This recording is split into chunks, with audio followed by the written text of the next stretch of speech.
Hello and welcome to MII Media Talks. I'm your host Natchi Lazarus, and this is the show where we talk to top experts in the Christian media space and we discuss topics that are important and relevant for your ministry.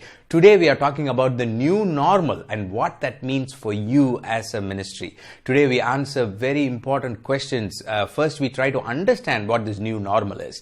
What does it even mean and how does it impact us as a ministry? We also look at whether you need to create a new plan or do you need to revisit your existing plan that you had before the COVID season and work on it. We also talk about how to be authentic in your communication in this season. And finally, we look at how you can be a hyper-local minister, whether you are pastoring a church or a leader of a media ministry. How can you be hyper-local so that you can contextualize your message for your audience? Such important topics, and we are going to cover all of this in the next few minutes. And we have a very special and highly qualified guest to help us talk through these things. Today we are talking to Holly Tate. Holly Tate is the Vice President of Business Development and Marketing at Vanderbloemen, an executive search firm for Christian organizations where she leads partnerships, brand growth, lead generation, sales and marketing, and she also leads the new industry initiatives for the company.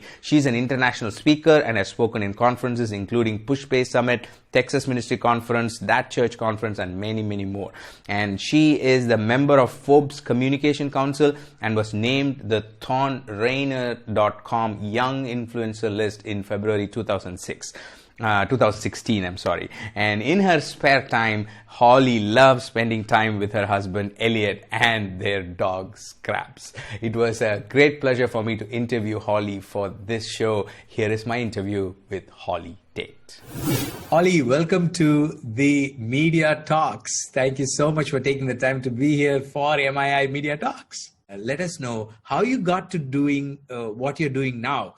Just give us a little bit of your journey, a quick story so that we can be in line with where you are at this point in your life. Yeah. Absolutely. Well, thanks for asking me to be a part of this. And this topic is so important because we're all trying to figure this out right now. But yeah, I'm Holly Tate. I was born and raised in Nashville, Tennessee, and then decided that it would be a good idea to uproot and go to New York City for college. So I attended a Christian school there that really helped build a foundation and helped build my passion for business.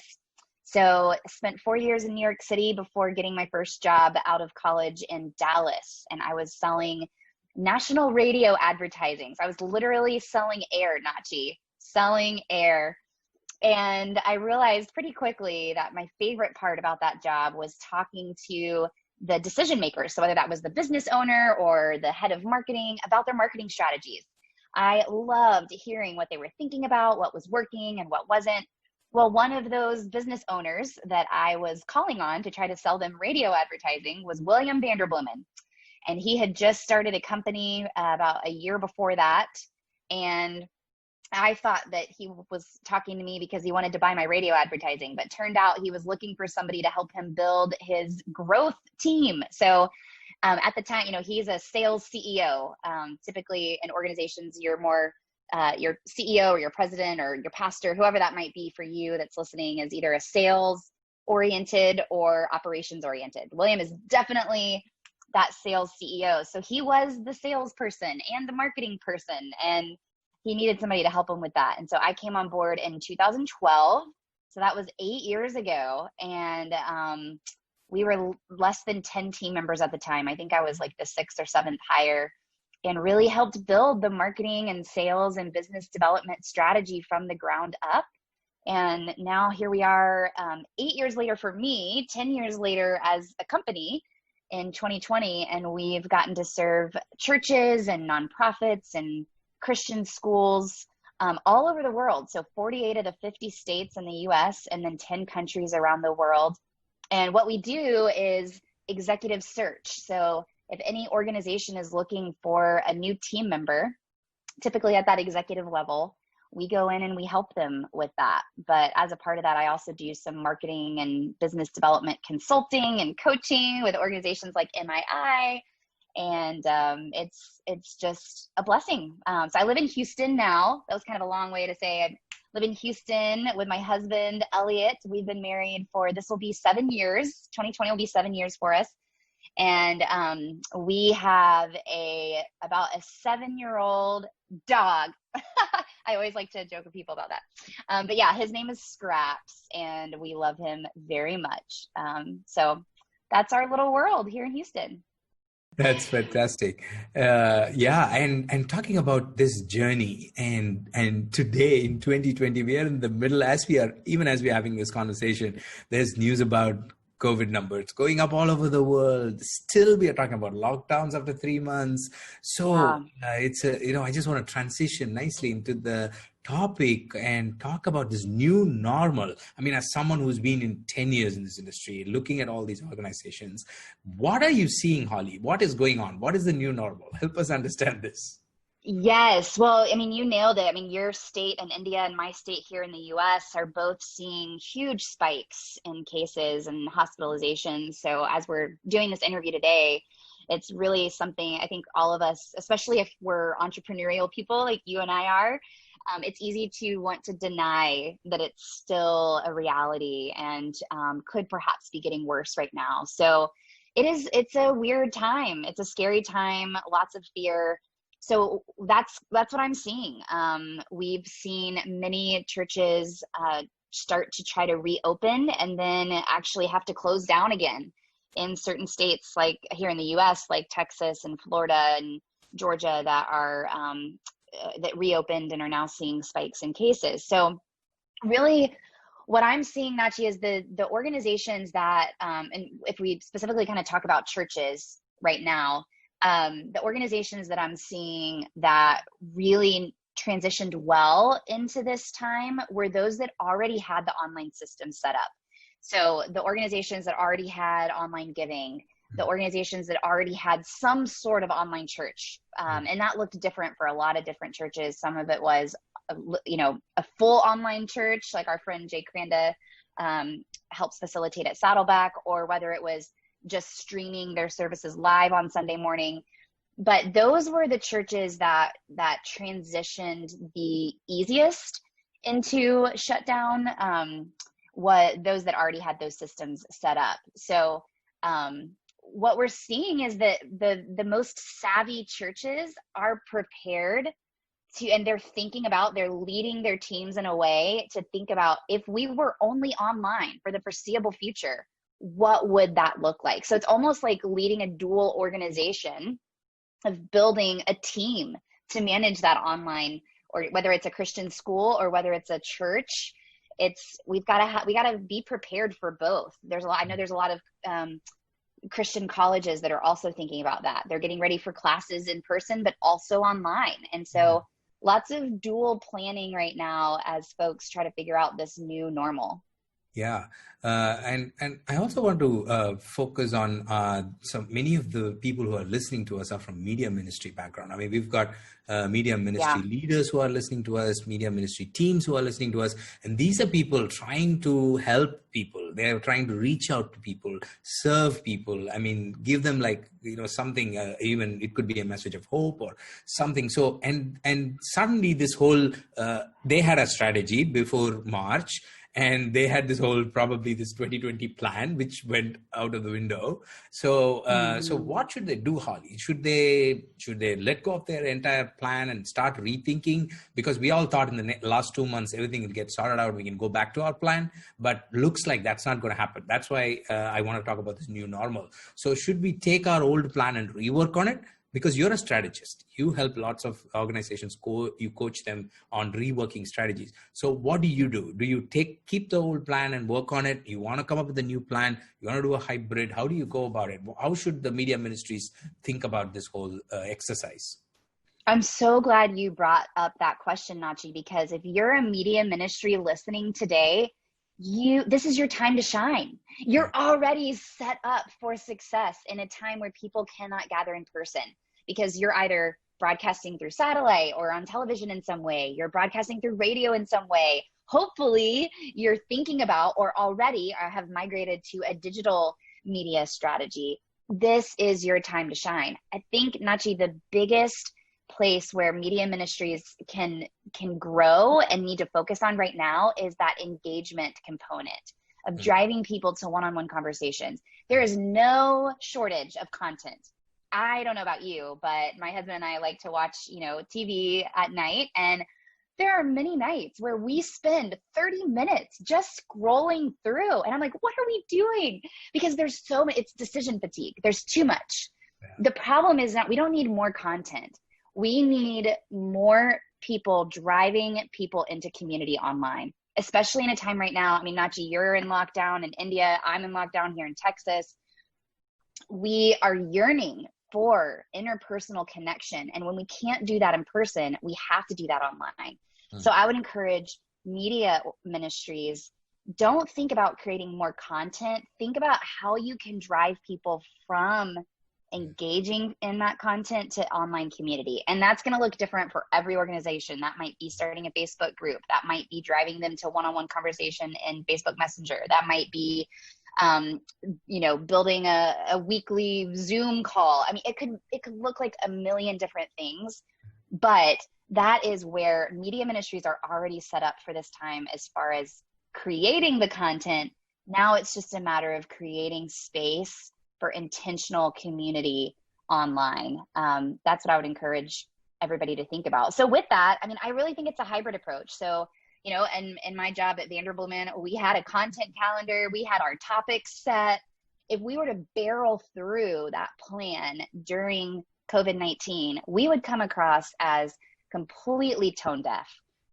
We even did that I already had some podcast. We have a weekly podcast, and I had already scheduled some of the intros for the podcast, but those conversations happened before COVID-19. The world has changed. So to just publish it without any context, I think the key word is context, without saying, hey guys, it's Holly here. We're so excited to bring you this week's podcast interview. It's so helpful because of the following reasons. But remember, this was recorded before COVID-19. So we just want to let you know, we know that, so you know that. So you come across as authentic and transparent, and you're contextualizing that content for the people that are listening. So I think it definitely is a hybrid approach. I don't think you have to throw it all out the window, but I think just step back and contextualize it for the challenges that your audience is facing right now in the world. What is your take on talking about COVID itself in the content? Is it something that needs to be included, excluded? Do you think people are, they're hearing a lot about it? What's your take on that? So I think I would listen to your audience, see what they're telling you, or hear what they're telling you. Online, you can see and hear. Are they putting comments that says they're fatigued about hearing about it? Maybe that's a time for you to reflect and say, okay, maybe we should not spend so much time talking about it. Or are they asking questions and want to keep talking about it? Then that probably is a good indicator that there's still room to talk about it. But I do think we have to address it in the sense that a great example, Natchi, is, on Zoom in this little box that we're looking at each other in right now. You can tell a lot about me just by what's in my background, right? Like you can see my Houston poster behind me. It's often difficult online to get to know people in that way if they don't have things in their background, like you're not entering my home or seeing my office, etc. Yeah, you've got a nice white background. So I think when we do that in our media, that's what we're doing. We're inviting people into the world that we're in. And we just want to be in each other's world. That is human connection. And so whether it's a TV show that you're doing, whether it's a podcast that you're publishing, to just address, hey, today Texas is back in lockdown. Here I am in my home office, just to give people context. A great example of this, Natchi, I think Jimmy Fallon, who, here in the US is a nighttime, it's the Late Show with Jimmy, the Tonight Show, I think is what it is, with Jimmy Fallon. There's so many Tonight Shows, I don't even know. My point is, he, before COVID, his show, he would wear a suit and a tie, and it was very polished, and it was in this multi-million-dollar studio, right? But transitioning to at home, it's been very raw, and his daughters interrupt him in the middle of his introduction. His wife is laughing in the background because she's literally holding the camera and is laughing at his jokes. But it works because I feel like I'm Jimmy's friend. I see his home. I see him in his backyard. It's very simple. Whereas I think other late night talk show hosts I've been watching, you can tell they're trying to build this very polished look, and it feels weird because we know they're in their home. It's like, dude, why are you wearing a suit? Like, you would never wear a suit in your living room if you were just hanging out. So I think what I'm trying to say is just be real and be real with people. You'll build trust with your audience. That's what we're yearning for right now, is connection in this time where globally we are connected. I mean, you are literally on the other side of the world, but Absolutely. we are living a very similar life right now at our home offices. Yeah, that is such an important thing for us to understand. I mean, every media team that's listening, when you think of your content, think of how the audience are looking at it. So that's a powerful thing. And so as we navigate, so we've talked about engagement, we've talked about context. So I want to also touch on the channels a little bit. So do you think there are some channels or some types of content that would bring out authenticity more, like say stories or, short forms, and then how do we link that with a long form content? Do you have some thoughts on that, on actually how we can go about doing that in this new normal that we're talking about? Absolutely. And I'm still trying to figure this out for myself, Natchi. I've been watching different channels to figure this out, like Instagram TV IGTV to YouTube to Facebook Live, and trying to figure out what are the best channels. I think it just is a trial and error, and every audience is going to respond differently. So I think don't be afraid to fail. The only way that you'll learn is just to try. But I think anytime that we can see faces, anytime that we can invite people into our world, that's, I think, what's going to do well. Another example, I gave the Jimmy Fallon example. Another example is there's a food magazine called Bon Appetit here in the US. I mean, I think they're all over the world, but they have a YouTube channel where they create their recipes that they publish in the magazine in this big, nice commercial kitchen in New York City. Well, when quarantine happened, then all of the chefs were at home.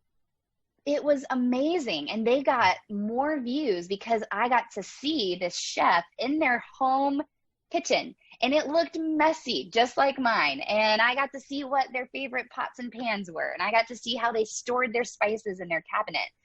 And so I think anytime we can show, again, it goes back to the authenticity and transparency.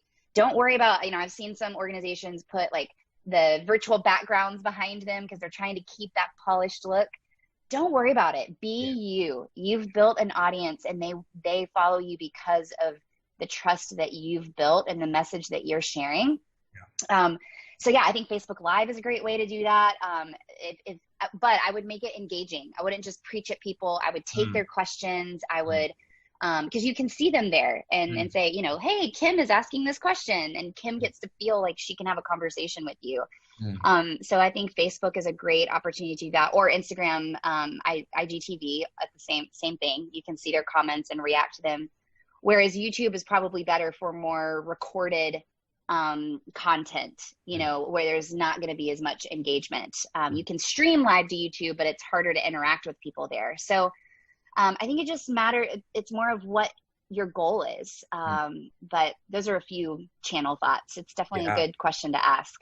No, absolutely. I mean, and as you're speaking, I'm just thinking what a new idea this might be for many teachers and preachers and people who are like even media ministries. I see lots of long form content, like 1 hour messages or huge chunks of content, and many people are just used to just delivering that. I mean, now we're saying no, it's, you got to stop in between and ask. So I just want to dig into that a little bit deeper, because I think that is like a big today, I think in our topic, I think that is starting to take the center stage, and I really like it because this is a mindset shift. So you're saying, instead of delivering one chunk of message, you understand that this person, you've suddenly got an opportunity that you never had on stage to, I mean, when you're on stage, you can't stop and say, hi, Natchi, how are you? But yeah, Yes. you actually can. I mean, this Mhm. platform actually gives you that opportunity to stop preaching and look at that one person and say, do you have a question? Let me answer that question. And imagine what that'll do to me. I mean, my question got answered, or he Yes. mentioned me in his message. And if there are 1,000 people listening to you and you mention one person a day, that's like going to bring another 1,000 people the next week. So if you do an Instagram Mhm. live or something, so what you touched upon is something really powerful from a content strategy perspective. So talk to us a little bit more about that. Let's go a little Yeah. bit into that. Yeah. Well, this is something that our CEO and founder, William Vanderbloemen, has been talking about. And he sees the pastor of the future is going to be a hyper-local pastor. And it's exactly what you're talking about, Natchi. So I love in that. this on-demand world that we're living in, Yeah. there's a lot of fear out there from pastors that are going, I'll never, or not even a pastor, maybe you're a media ministry personality, or you're running a nonprofit and you speak a lot. There's a fear of saying, I'm never going to be as good as, Joseph Prince or Joel Osteen or, whoever it might be. So why would anyone come back to my church when they can sit on their couch and live stream the best preachers in the world? Yeah. The reason, Natchi, is exactly what you just described, because at the end of the day, they're still looking for a pastor. And there's a difference between a pastor and a preacher. Yeah. A preacher is what we're talking about. It's delivering content. It's preaching. A pastor is a shepherd. It's the person that walks with you through the valleys. They're on the mountaintops and they're in the valleys with you. They're giving you advice. They're shepherding you and your family through hard times. And so that's where, lean into that. If you feel like your weakness is maybe speaking or preaching, this is your time to shine. Have those regular, Q&As, or maybe there's a topic that you want to speak on for a few minutes out of scripture, and then just take questions to walk with people through what they're struggling with. And it's basically like the concept of a Bible study, but we can do that online in a setting that's a little bit more public. And so that's what I would encourage people to do. And the hyper-local concept is think local. A great example is, here in Texas, we're struggling with different challenges related to COVID than the state of Utah or Maine that are more secluded. Like, it's a different world right now, even though we're in the same country. And so a pastor in Houston should be thinking about the people that he's talking to in Houston and the fear that's here that might not exist in a different state. So that hyper-localization and focusing on pastoring and shepherding rather than preaching and speaking, I think that's a huge opportunity we have as ministries. Absolutely. I'm so excited that we touched on it. I mean, that's a deep subject. And I also think that this new normal could actually be a better normal, even as we go back to our regular thing. I think all church leaders and teachers and preachers and all these people, even media ministers, should start thinking, how can I keep this going? Yes. Because this is something new that we've discovered in this accidental scenario that we were pushed into, but it seems like a good thing, Yes. So while you continue your regular stuff, I think regularly people should do this as well. So I'm so glad we touched that. And that's a deep subject. Probably one entire interview on that. I'm so excited. Yeah. Thank you so much. So we've got just a few more minutes to go. Are there any closing thoughts? Do you want to give us anything that we should go away with when we think of the new normal? Anything for us to take away? So the biggest thing that I'm telling people right now is think about your team. You don't need to and don't have to, but really don't need to go this alone. Make sure you have the right people at the table with you and your ministry to help you make these decisions. I think there is a stigma, especially in the Christian world, where the senior leader, whether it's the CEO of the nonprofit or the senior pastor of the church, they feel like they have to have all the answers because people are usually looking to them for answers. But in this situation, there are no answers. Literally no one has ever been through a global pandemic before that is living on this earth right now. Yeah. So it's important that you get the right team in place. And I invite everyone who's listening to this, make sure that you have somebody that has the gifts of strategy and communication at a seat at the table on your leadership team. The communications or the marketing team, they're no longer there just to make things look pretty or to help you write a social media post. They should be a critical component of figuring out the direction of your ministry, of your organization, because they're going to be the ones that are thinking about how do we best deliver this in a way that's going to engage our audience. And so I would invite every leader that's listening to this, make sure that you're bringing the right people to the table to help you steer the direction of your ministry. That was such an important message. Thank you so much for sharing that. And before we close, tell everyone how they can find more about you, follow you, learn from you, and all that's going on with Holly. Let us know. Well, thanks. Yeah. So you can go to hollytate.com. There's very little on there, but you can definitely get in touch with me at hollytate.com. That's actually a personal goal of mine, is to help build that out a little bit.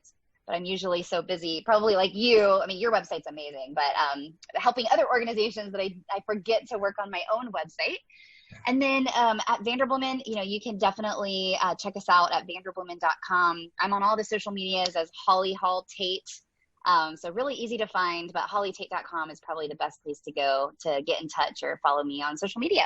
Yeah, highly recommend you guys follow her and learn a lot on a regular basis. Holly, once again, thank you for being on MI Media Talks. Truly appreciate it. Enjoyed this conversation. Thank you, and God bless you, and may He continue to use you mightily to help more and more people in the days to come. Thank you, Natchi. It's an honor to be a part of it. Thank you so much.